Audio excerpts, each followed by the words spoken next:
All right, we're here with one of the guys that has a whole breadth of knowledge on the NFL and everything NFL, Ian Rapoport from NFL Network. Thanks for joining us. We'll get right off the top. One of the big storylines from the Combine is not so much the players themselves, the college players. It's the current players in the CBA and everything that's been going on. Seems like a lot of progress, then a little step backwards from the Players Association. Where are we at with the CBA right now? Well, it's going to be a pretty big meeting at about 5 o'clock tonight between the NFLPA player reps and their executive committee and some representatives from the NFL. A time to kind of get in the room and, for the NFLPA, where, remember last week, I think a lot of us probably thought a deal was going to get done. The executive committee, which negotiated the deal, then ended up voting against it for reasons they'll probably have the opportunity to explain, to some of those NFL reps, see if there's something they can get out of them, one or two more things. The PA also went with a little bit of a different interpretation of the rules. Basically, now you don't need two-thirds majority of PA reps to approve it. Now you just need a majority to send it to the players. That makes me think a deal could potentially get done. But obviously nothing is done until it is final. And, will have a dramatic impact on what free agency looks like moving forward.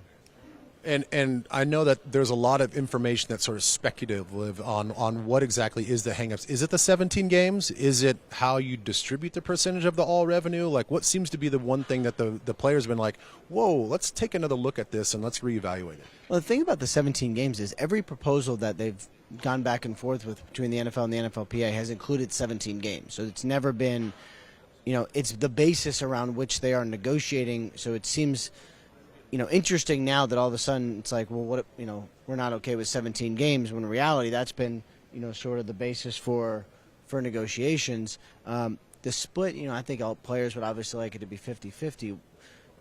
It actually can go up if the TV deals are favorable. It can go up from 48.5% higher than that if the TV deals are really favorable. So it's still not set, but, if they do a deal now, it helps the NFL negotiate TV contracts sooner, which makes the players much richer. So it would potentially benefit everyone to get it done now.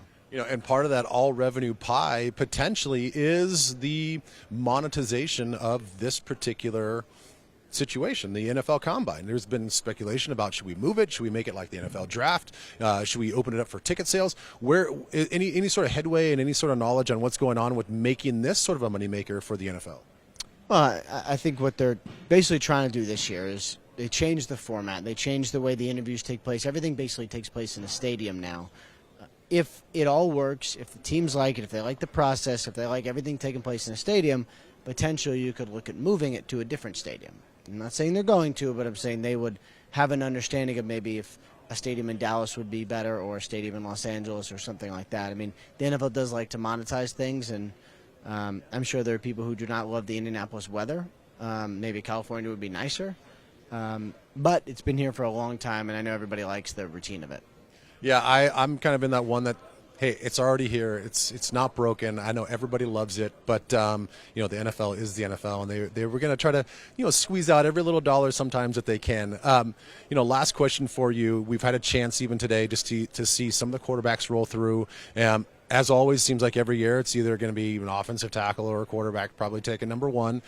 Pretty impressive group so far. What's your initial reaction to some of these guys that walked through? Yeah, I mean, I think you could get 4 or maybe 5 quarterbacks in the first round. It seems to be a really strong group. And, to me, where Jordan Love goes, how early he goes is really going to dictate how many quarterbacks go taken in the first round. I mean, if he's a top 10 pick, someone trades up for him, then you probably see someone like Jacob Eason maybe, or someone of that ilk, Jake Fromm, maybe slide into the first round. I mean, it's a really good quarterback group. If you're looking for a franchise starter, this is a good year to be looking for one, which, kind of alters the free agent quarterback market as well, with some big names obviously out there. We'll be talking about quarterbacks a lot for the next couple months. Thanks a lot, as always, Ian. You can find Ian and all of his other colleagues on NFL Network. They are in prime time this year. That is the change-up. So all-day coverage and into the nighttime as you're sitting on your couch. So thank you very much. Thank you.